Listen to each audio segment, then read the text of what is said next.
আমাকে কেউ আমন্ত্রণ করেনি। ওখানকার কর্মীরা আমাকে নেমন্তন্ন করেছে। যে দিলীপদা আসুন একসঙ্গে আমরা প্রধানমন্ত্রীর ভাষণ শুনবো। আর আমি সেই হিসাবে একজন কর্মী হিসেবে ওখানে যাচ্ছি। কোনো নেতা অধিকারী হিসাবে নয়। না, মঞ্চে থাকা তো পার্টি বলবে, পিএমও থেকে ঠিক করবে। এখনো আমাকে মঞ্চে থাকার কথা কেউ বলেনি। আমি জনতার মধ্যে থাকবো। বছর ধরে কর্মী হিসাবে থাকে, কর্মীদের সঙ্গে থাকে। যত সভা সমিতি দেখেছেন আমি সব জায়গায় উপস্থিত থাকি। কর্মী জায়গায় যাই না তো, ইলেকশনের সময় উনি সমস্ত পার্লামেন্টেতে সভা করেছেন। আমি কি গেছি? আমি ইলেকশন লড়ছিলাম। এই বছরে উনি আলিপুরদুয়ারে এসেছিলেন। তো এখান থেকে আলিপুরদুয়ার ভাষণ শুনতে যাওয়ার কোনো দরকার নেই, এত খরচা করে লোকজন নিয়ে। তো টিভিতে শুনেছি। যেহেতু আমাদের এখানে কাছে আসছেন, আমি ওখানে লোকসভার ক্যান্ডিডেট ছিলাম। তো কর্মীরা আমাকে ডেকেছেন ওই সভায় যোগ দিতে। আমি তো চলেই যাবো পশ্চিমবাংলায়। আমরা এমএলএ, এমপি দিতে পারিনি। প্র্যাকটিক্যাল তো আমি আসার পরে শুরু হলো ১৬ থেকে ৮৬। তার আগে বাই ইলেকশনে ১ আধজন জিতেছিলেন। তো পুরনো কর্মী তো লড়াই করেছেন, তো তাই পার্টি এখানে এসেছে। তো তাদেরও সম্মান পাওয়ার অধিকার আছে। আমরা সেসব নাম বারে, বারে পাঠাই কেন্দ্রকে। ওনারাও চান যে এরকম ব্যক্তি যারা আছেন সমাজে প্রতিষ্ঠিত, তাদেরকে পার্টির পুরনো কর্মী হলেও যে কোনোদিন ইলেকশন লড়েনি, এরকম বহুজন আছেন। তারাও বিভিন্ন সরকারি সংস্থার পদাধিকারী হিসাবে সম্মানীয় পদে তারা নিযুক্ত হন। আমাদের প্রায় ৪০ জন এখান থেকে এখন ডাইরেক্টর আছেন। আস্তে, আস্তে রিটায়ার্ড হচ্ছেন। আমরা সেই সময় ১০০-১৫০ জনের নাম পাঠিয়েছিলাম।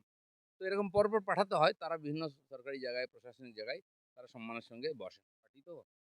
তো যারা কেন্দ্রে আছেন তারা সার্বিকভাবে দেখে বিচার করে ডিসিশন নেন কাকে দায়িত্ব দেওয়া হবে, কি করা হবে, কিভাবে। এক্সপেরিমেন্টও চলে বিভিন্নভাবে। তো সেটা চলছে। দেখা যাক ভালো-মন্দ তো সময়ে বিচার হবে। যে বসেছি বারাসাতে মহিলা মোর্চার কার্যক্রম ছিল, সেখানে প্রধানমন্ত্রী আমি এসে সাধারণ কর্মীদের সঙ্গে বসেছিলাম আসনের নিচে। আর যেমন কলকাতাতে মাননীয় প্রধানমন্ত্রীর লোকসভার সময় র্যালি হয়েছিল, রোড শো। তো বর্তমান যারা পদাধিকারী তারা সামনে হেঁটেছেন রাস্তায়। আমি তো বেড়ার বাইরে দাঁড়িয়েছিলাম পাবলিকের মাঝখানে। আমার কোনো কষ্ট হয় না। আমি সাধারণ কর্মী চিরদিন মনে করে এসেছি, আজও করি, আগামী দিনেও করব।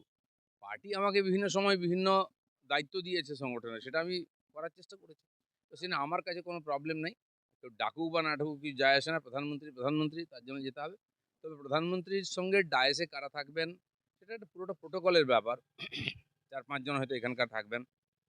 মন্ত্রী আছেন, এখানে সভাপতি আছেন, বিরোধী নেতা আছেন। তারা পিএমও থেকে ঠিক হয়ে যায়। বেশি লোককে ওরা উঠতে দেন না। সারা পশ্চিমবাংলায় আমি যাই। প্রত্যেকদিন ঘুরতে থাকি। ইলেকশন আসে যায়, কখনো সফলতা আসে, কখনো আসে না। তাতে কি আছে? আমরা সংগঠনের লোক, সংগঠন করতেই ভালোবাসি। প্রধানমন্ত্রী শুধু নয়, উনি সময় দেন অনেক সময়। উনি সরকারি কাজে আসছেন। তো আমাদের যারা সর্বভারতীয় এখানকার আ থাকেন অবজারভার বা এখানকার নেতৃত্ব, তারা ভাবেন যে আমাদের এই সুযোগে একটু লাভ নেওয়া উচিত। ১ ঘন্টা ২ ঘন্টা বেশি সময় আমরা চেয়ে নিই প্রধানমন্ত্রীর কাছ থেকে, একটা সভা করে নিই। কারণ কি, প্রধানমন্ত্রী একটা মোটামুটি সিস্টেম মানেন, তিনি নির্বাচন না এলে জনসভা করেন না কোথাও। সভা, পাবলিক মিটিং কোথাও করেন না। সেটা পার্টির লোকেরা করেন। কিন্তু যখন তিনি যান, যখন পার্টির কর্মীরা, নেতারা আগ্রহ করেন যে আপনি আরেক ঘন্টা সময় দিন, একটা সভা করবো আমরা। তো ওইখানে আশেপাশে সভা করেন। মমতা ব্যানার্জির মতো উনি সরকারি সভা আর পার্টির সভাকে গুলিয়ে ফাঁক করে দেন না। মমতা ব্যানার্জি একই ডায়াস থেকে বসে প্রধানমন্ত্রীকেও গালাগালি দিচ্ছেন, একদিকে এখানে ওসিকে ধমকাচ্ছেন, এখানে প্রশাসনিক বৈঠক নিচ্ছেন। এটা আমরা মানি। দেখবেন প্রধানমন্ত্রী যেখানে যান তার প্রশাসনিক প্রোগ্রাম, সভা আগে হয়ে যায়। তারপরে রাজনৈতিক সভাতে আসেন, সেখানে উনি সমালোচনা করার দলে করেন। কিন্তু সরকারি সভাতে কেবল উন্নয়নের কাজ, সরকারের যে উপলব্ধি সেটা উনি না করাটাই এখানকার রাজনীতি বা কাজ আটকানোটা। এই সরকার যে প্রায় ১৪ বছর হয়ে গেছে, তারা নিজেরা কিছু করেনি, কাউকে করতে দেবে না। আমিও তো ছিলাম এমএলএ, এমপি। আমি করেছি। আমার এমপির টাকা এখনো আছে, পড়ে আছে।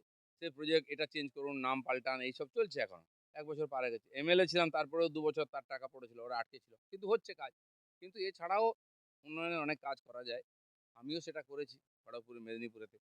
আটকাতে পারো না। আমি কাঁসাই ব্রিজের জন্য আ ৩০৪ কোটি টাকা কেন্দ্র সরকারের কাছ থেকে আনিয়ে নিয়ে এসেছি। যদিও এই রাজ্য সরকারের ওটা ব্রিজ ওরা আমাকে, মানে সরকারকে আপিল করেনি। কিন্তু রাস্তা আছে করার, সেটা আমাদের শিখতে হবে আর করতে হবে। বাংলা খবর, আপনার রাজনীতি, আপনার আওয়াজ।